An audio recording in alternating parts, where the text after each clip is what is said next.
Could yellow fever outbreak in Brazil be the next Zika? U.S. officials are closely monitoring a yellow fever outbreak in Brazil, as they fear it could be the next Zika virus. The yellow fever outbreak in Brazil has mostly affected rural areas in the southeastern part of the country. There have been 371 confirmed cases. The virus was primarily spread by forest-dwelling mosquitoes to monkeys, but an increasing number of people in the jungle have been infected, triggering the outbreak.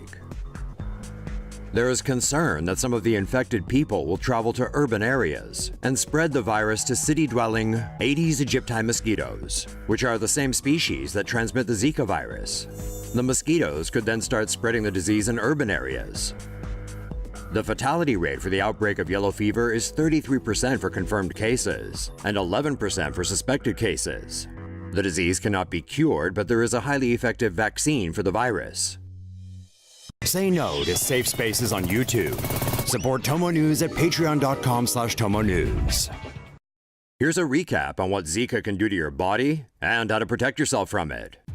Zika may cause long-term memory damage in adults. U.S. scientists have released a new finding that shows, in addition to causing brain abnormalities in developing fetuses, the Zika virus may also damage the brain cells of adults.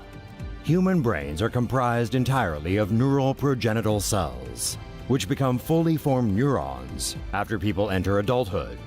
Neural progenitor cells are also found in mice. They exist primarily in the subventricular zone of the anterior forebrain and the subgranular zone of the hippocampus. These are vital for learning and memory. Scientists have discovered these cells are particularly vulnerable to the Zika virus. The loss of these cells would subsequently lead to a reduction in brain volume. The Centers for Disease Control and Prevention confirmed on Friday that the Zika virus is being actively transmitted in a section of Miami Beach and the Wynwood neighborhood. The CDC is advising pregnant women to avoid traveling to Miami-Dade County.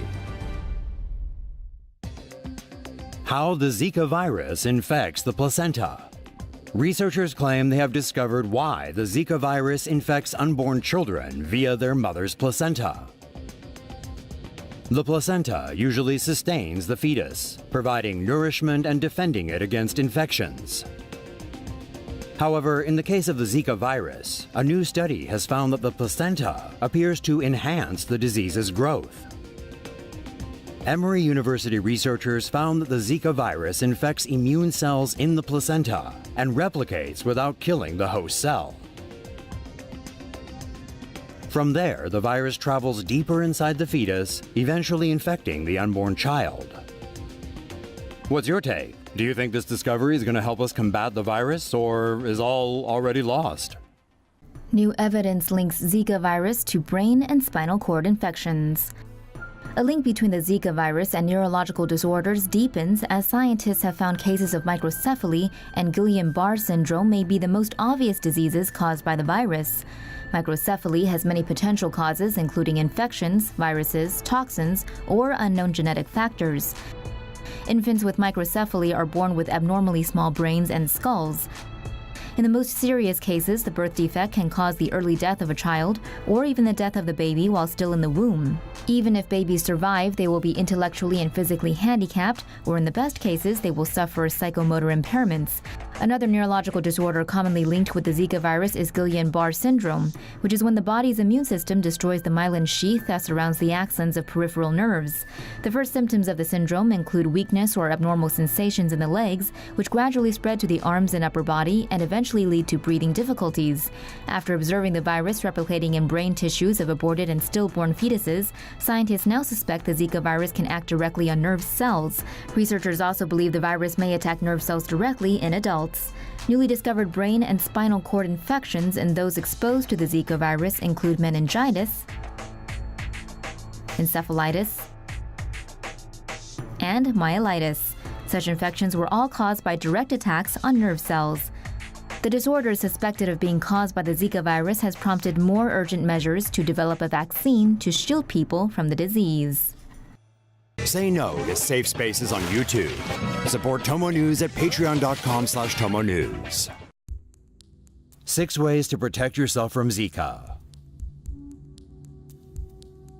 With the Zika virus continuing to spread across the globe, here are some useful tips for protecting yourself from the dreaded disease. There are a number of ways to minimize the risk of contracting the Zika virus. If possible, avoid traveling to areas with reported cases of Zika. When possible, remain in air-conditioned places, and make sure to shut screens on windows and doors. When heading to areas where you may be vulnerable to infection, apply insect repellent to exposed skin. In addition, it's advisable to keep your body covered as best you can, with trousers and long-sleeve shirts. Pregnant women should use protection during sexual intercourse. Abstaining is the only way to eliminate the possibility of contracting the virus through sex.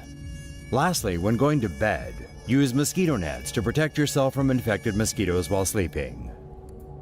In the United States, the Center for Disease Control and Prevention has reported 2,722 cases of the Zika virus as of August 31st.